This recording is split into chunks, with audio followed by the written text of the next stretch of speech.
Welcome to Vanathi's kitchen. எடுத்து வச்சுருக்க இன்க்ரீடியன்ஸை பார்த்தா என்னவாக இருக்கும் அப்படின்னு கெஸ் பண்ணுங்கள்.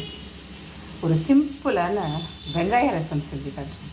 வெங்காயத்தில் ரசமா அப்படின்னு யோசிக்காதீங்க. டேஸ்ட்டு செம்மையாக இருக்கும். கருவேப்பிலை கொத்தமல்லி தேவையில்லை, தக்காளி தேவையில்லை, மிளகு சீரகம் தேவையில்லை.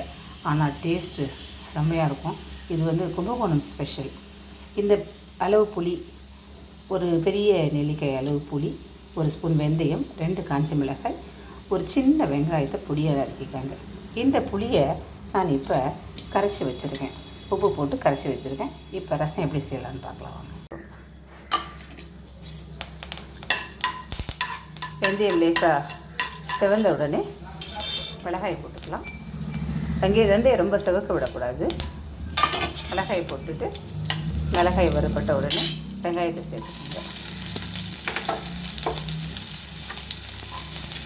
வெங்காயத்தை லேசாக வறுத்துட்டு வெங்காயம் லைட்டாக வதங்கட்டும். இதில் ஒரே ஒரு ட்ராபேக் என்னென்னா, இந்த ரசத்தை நிறைய நேரம் வச்சு சாப்பிட முடியாது. இதில் இருக்கிற அந்த கசப்பு ரசத்தில் இறங்கிட்டு கொஞ்சம் ரசம் கசக்க ஆரம்பிச்சிடும். ஒரு 3 மணி நேரம் 4 மணி நேரத்துக்குள்ளே இந்த ரசத்தை சாப்பிட்டு முடிச்சிடணும். கசப்பு பரவாயில்ல, சாப்பிட முடியும் அப்படிங்கிறவங்க பிரச்சனை இல்லை. மத்தியானம் வைக்கிற ரசத்தை நைட்டு நிச்சயமாக சாப்பிட முடியாது. மத்தியானமே சாப்பிட்டுடுங்க. 4 மணி நேரம் 5 மணி நேரத்துக்கு மேலே நிச்சயமாக நிறையவே கசப்பு எடுக்கும். சுகர் பேஷண்ட்டுங்கள்லாம் அந்த கசப்பை அக்செப்ட் பண்ணிக்க முடியும் அப்படின்னு சொன்னால் அவங்கெல்லாம் இந்த ரசத்தை ரொம்ப நல்லாவே சாப்பிட்லாம். ரசம் கொதிக்கிறது அவ்வளோதான். சூடான சாதத்தில் போட்டு சாப்பிட்டு பாருங்கள்.